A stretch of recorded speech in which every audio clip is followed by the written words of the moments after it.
నాకు పోలీసు వాళ్ళ నుంచి కూడా సెటిల్మెంట్ చేసిర్రు. 1,00,000 రూపాయలు 50 లక్షలు ఇస్తాం, 1 కోటి రూపాయలు ఇస్తాం అన్న రికార్డ్స్ ఉన్నాయి నా దగ్గర. పోలీసు వాళ్ళు ఎట్లా సెటిల్మెంట్ చేస్తారు? ఏం చేసిర్రు? ఇప్పుడు gross misconduct, active participation in political election activities in serious violation of the political conduct rules, ఇది పెట్టి చేసిర్రు. నేను ఎక్కడ యాక్టివ్ పార్టిసిపేట్ చేసినా ఏం జరుగుతుంది, రేపు నేను కండవలు వేసుకొని ఎక్కడ చేసినా అనేది సభ్య సమాజం గమనిస్తుంది. ఇవాళ ప్రపంచం భారత రాజ్యాంగం రేపు వార్డులో ఉన్న 200 మంది వస్తారు సార్, 1000 మంది వస్తారు. నేను ఎక్కడ తిరిగినా ఎక్కడ ప్రచారం చేసినా అదే వార్డు ఓటర్లు వస్తారు సార్. ఇవాళ ఒక దౌర్జన్యం, ఒక 100 కోట్ల మనిషి వచ్చి ఇవాళ అందరినీ కొనేస్తా. నాకు పోలీసు వాళ్ళ నుంచి కూడా సెటిల్మెంట్ చేసిర్రు. 1,00,000 రూపాయలు 50 లక్షలు ఇస్తాం, 1 కోటి రూపాయలు ఇస్తాం అన్న రికార్డ్స్ ఉన్నాయి నా దగ్గర. పోలీసు వాళ్ళు ఎట్లా సెటిల్మెంట్ చేస్తారు? నా డిపార్ట్మెంట్ వాళ్ళు తోటి డిపార్ట్మెంట్ వాళ్ళు 50 లక్షలు ఇస్తామని సెటిల్మెంట్ చేస్తారా? డీసీపీ అంటాడు, నువ్వు ఆయన ఏమంటాడు, నువ్వు ఏమ్రా, నువ్వేమన్నా ఎమ్మెల్యేవా ఎంపీవా? నువ్వు అంత అహంకారం దేనికి? ఎవడు చెప్తే ఇంటలేవట, నువ్వు ఎవడు చెప్పినా ఇంటలేవట, నువ్వేం పెద్ద అదా అంటారు. ఇవాళ నా 3 ఆడపిల్లలు, వాళ్ళ భవిష్యత్ వాళ్ళ భవిష్యత్ ఫ్యామిలీస్ పోటీ చేసే రైట్ లేదా? రాజ్యం ఇప్పుడు ఆమె హక్కుల ప్రకారం ఆమె వెళ్తుంది సార్. నేను పోటీ చేయడం తప్ప నేను చేస్తున్నానా? నేను ఎక్కడన్నా కండువలు వేసుకొని తిరుగుతున్నానా? లేకుంటే నేను ఏమన్నా ర్యాలీలలో పాల్గొంటున్నానా? లేకపోతే మంత్రులు వచ్చి చేస్తున్నారు ప్రచారము, ఎమ్మెల్యేలు వచ్చి చేస్తున్నారు, అధికార పార్టీ యంత్రాంగం వచ్చి చేస్తున్నది. నేనేమన్నా నా ఒక్కరికి భయపడాల్సిన అవసరం ఏంది గవర్నమెంట్ అంటున్నా? నేను అంత పెద్ద మనిషినా? సాధారణ కానిస్టేబుల్ నేను ఇవ్వాల. డబ్బులు లేవు సార్. నేను నాకు గేటు పెట్టుకుందామంటే పైసలు లేవు సార్. డబ్బుకు ప్రలోభపడతా. ఇప్పుడు మీరు చెప్తారు తీసుకున్నాక ఈ కాపీ ఇస్తాము. ఆయన ఆల్రెడీ ఎందుకు సిక్ అయినా ఎక్స్ప్లెనేషన్ నోటీసే ఇవ్వలేదు. నేను సస్పెన్షన్ ఆర్డర్ ఎట్లా తీసుకుంటా సార్? నేను చెప్తాను మొత్తం అన్ని రాజు ఆయన నేను ఒకటే మాట, ఇప్పుడు ఇంట్లో పడుకున్నాను మాకేం అట్లా కాదు సార్. మీ డ్యూటీ మీరు చేస్తారు, నేను కూడా ఇక్కడ నువ్వు మొత్తం సర్వ్ చేసినాడే నీకు ఆల్రెడీ. నేను ఏమంటున్నా, నేను హాస్పిటల్లో ఉన్నానా లేదా అనేది, ఇవాళ హాస్పిటల్లో నేను అడ్మిట్ అయినా లేదా ఒక 50 మంది చూసిరు. నేను ఈ సస్పెన్షన్ ఆర్డర్ ఎట్లా తీసుకుంటా? నేను ఒకటే మాట, నేను హాస్పిటల్లో ఉన్నానా లేదా మెడికల్ రిపోర్ట్ చెప్పు. మీరు ఎన్ని రోజులు హాస్పిటల్ నేను 2 డేస్ నుంచి మరి మీరు ఇంటిమేషన్ ఇవ్వచ్చు కదా. 3 డేస్ సార్. సార్ నాకు డిజాస్టర్ పీరియడ్ 21 డేస్ ఉంటుంది. నేను 21 రోజులు నాకు అవకాశం ఉంటుంది యాజ్ పర్ పోలీస్ మాన్యువల్. నీకు అయితే యాక్షన్ ఏంటంటే మీరు ఇక్కడ సార్ ఇప్పుడు నేను వితౌట్ ఇంటిమేషన్ కాదు, ఆ డీసీపీ గారు నన్ను వేధించారు.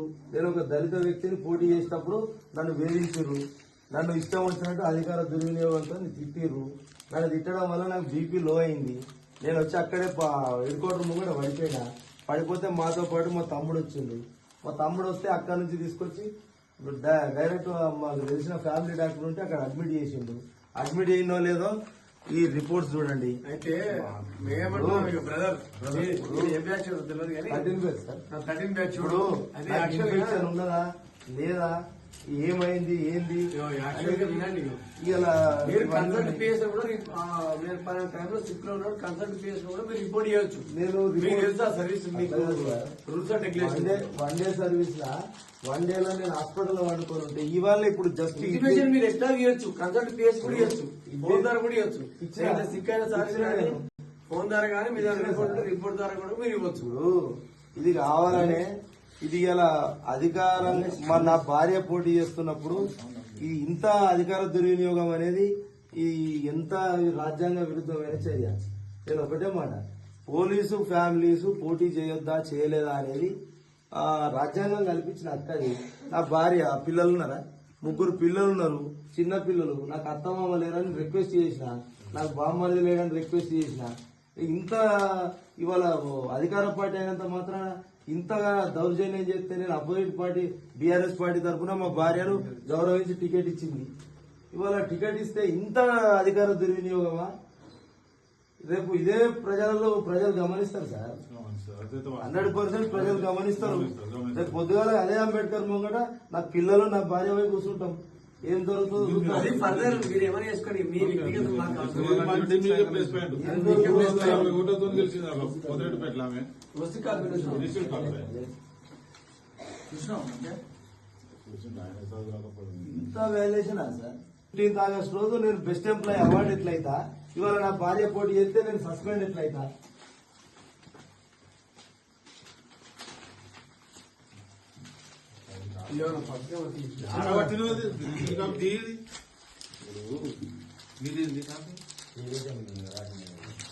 సోషల్ మీడియాలో మొత్తం ఇదే ఉండాలి. రేపు ఇవాళ రిసీవ్ అధికార పార్టీ ఎంత దుర్వినియోగం. రేపు 12 వార్డులలో ఇలా చేర్యాల ప్రాంతంలో నా పైన జరుగుతున్న అఘాయిత్యాన్ని ఖండిస్తారు సభ్య సమాజం. తెలిసిన వాళ్ళది ఏం లేదు రమేష్, అంత బాధపడేది కూడా ఏం లేదు. సిక్ అయి ఉన్న ఒక ఉద్యోగి దగ్గరకు వచ్చి సస్పెన్షన్ ఆర్డర్ ఇవ్వడం కూడా కరెక్టేనా సార్? ప్రెస్సుల్లో పిలువే. సార్ పొద్దున పెడదాం, అంబేద్కర్ దగ్గర పెడదాం, ప్రెస్సులు మీడియాను పొద్దున పెడదాం. మీడియాను ఈ అర్ధరాత్రి వచ్చి దౌర్జన్యంగా ఇది చేయడం అనేది ఓకే. ఇది ఆయన కూడా చెప్తాడు, ఎవరైనా ఓకే సార్, ఓకే సార్. పండుకున్న లేచి పంపారు మాకు. ఏం పని సార్, ఏం పని ఉంది మా ఆయనతో అడిగినప్పుడు మరి చెప్పొచ్చు కదా సార్ మీరు. నోటీస్ ఇవ్వాలని చెప్పినాం. అమ్మా, నోటీస్ ఇవ్వాలని చెప్పినాం కదా. ఏం కాదు. నోటీస్ అంటే మేడం అమ్మా ఏం కాదు తల్లి, ఇది ఏమైతుంది ఏం కాదు. గీత ఇది అమ్మాయి ఆయన కూడా తెలుసు. ఆయన కూడా తెలుసు. వాళ్ళ మీద